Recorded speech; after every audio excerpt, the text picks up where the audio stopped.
Hello, YouTube.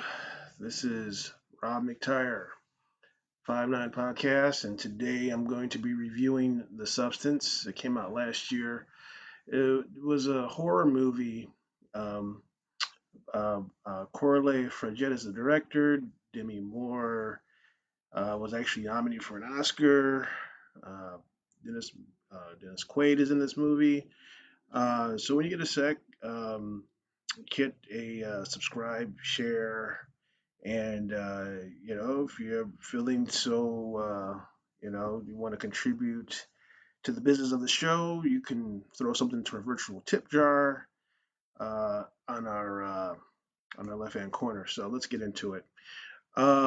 So I saw this movie. I'm a little late getting to it, and um, I recently seen Sinners, so I've kind of been on a bit of a horror movie streak, but sort of I've been watching a lot of prestigious. I finished watching Andor, totally love that, and I've seen Sinners, and obviously my review is available. Um, the Substance is incredible. Um, this movie, and there's going to be spoilers. Um, you know, in terms of body horror, David Cronenberg is one of my favorite directors. The Fly, Naked Lunch. Rarely do you see movies done, you know, um, not just done in a way, but actually have something to say. Um, Jasper Noe's Irreversible is one of my favorite movies. Uh, so, like I say, this film. Um, wow, what to say about this film? You know, um, this movie is like the best way to describe it is like Requiem for a Dream, as if David Cronenberg directed it. It's one of those movies that are incredibly well made that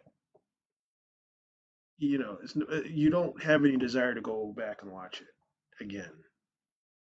You know, but it makes its point, and so the substance um, kind of reminds me of this movie back in the day called The Stuff, if anybody remembers that. But so this actress, she was big, and she has since became went from being this big actress, and now she's doing infomercials. And she, in order to rejuvenate her career, she orders this stuff called the substance, right? And it's not really important as to as the movie starts, it gives you the sort of the rules of the thing where it shows the substance um, injected into a broken, like just a regular egg. The egg splits, and you kind of get the idea that this person's gonna split into another person, right? Okay. So she orders this stuff, and it's kind of like, I mean, it seems like a metaphor for Ozempic, but I'll go back to that later. But it seems like she orders this, and then she uses this substance, right? And there's specific rules, and the rule is like no matter what, you're the same person, right? So the person, um, she's injured or whatever, and this nurse gives her this thing to order the substance, right? So she orders this substance, uses it, and like a it's so crazy, like a cicada, or she this other person emerges from another person, from like literally from her back, a whole other human being, and she's this gorgeous woman.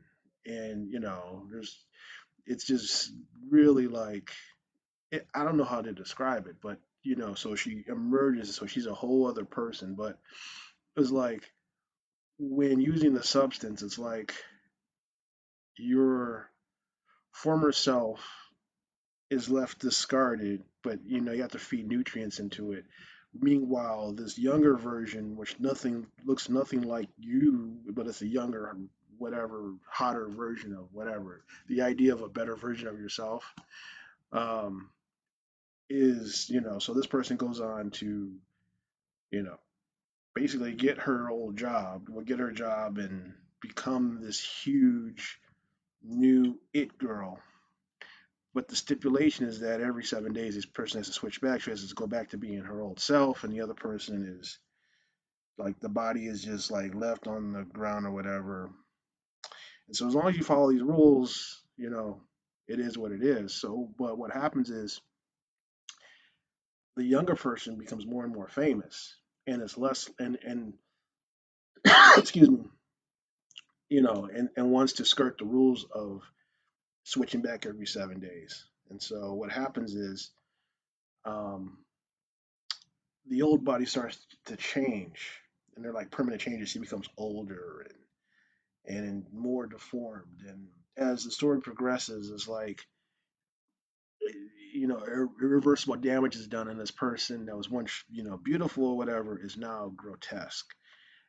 And it's just this whole hodgepodge, and it's just so like you know crescendos into this because like ultimately the newer version is now the person to redo the whole New Year's Eve is like now she becomes an actress, and now she becomes the person to ring in the new year or whatever. So so she has this huge gig, but in order to get the gig, she has to switch back, and it's just so then what with the whole world watching, then we see sort of the what all the things that happen, and it's just so deep when it comes to like the idea of representation of like wanting actresses to stay a certain look, or actresses that were hot and then now seems like Hollywood has moved on for them,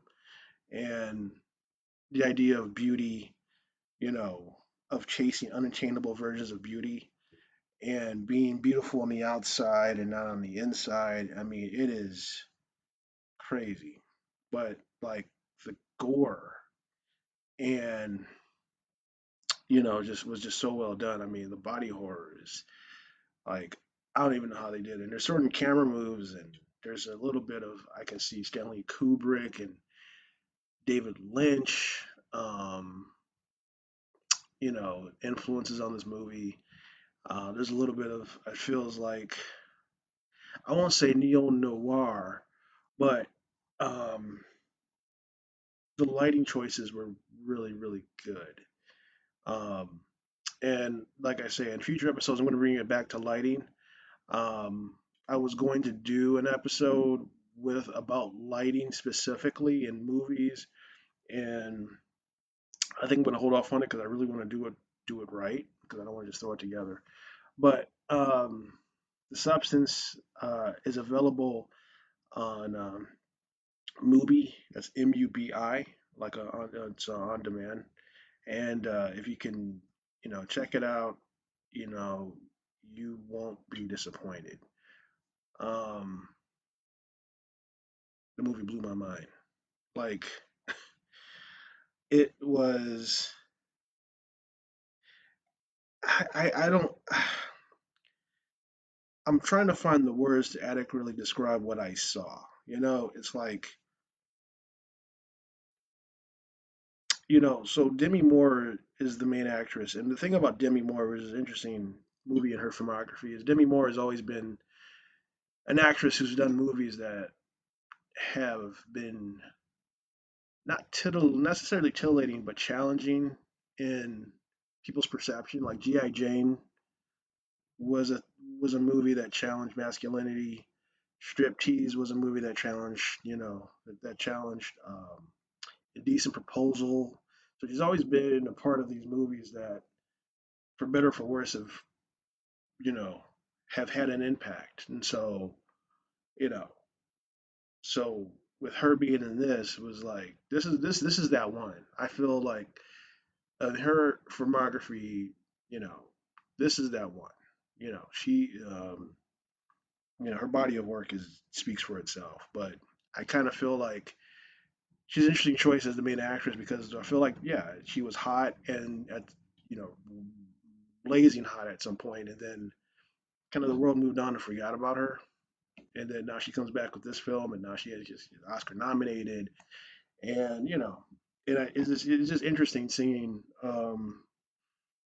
you know, how you can get the right actor, and then there's a certain commentary in the casting of this role and how this movie totally fits within it. So it's something to think about. So The Substance, yeah, go check it out. Great movie, highly recommend. Um, this is A plus movie. All right, check it out. And if you have seen any good horror movies, let me know. Take care. Peace.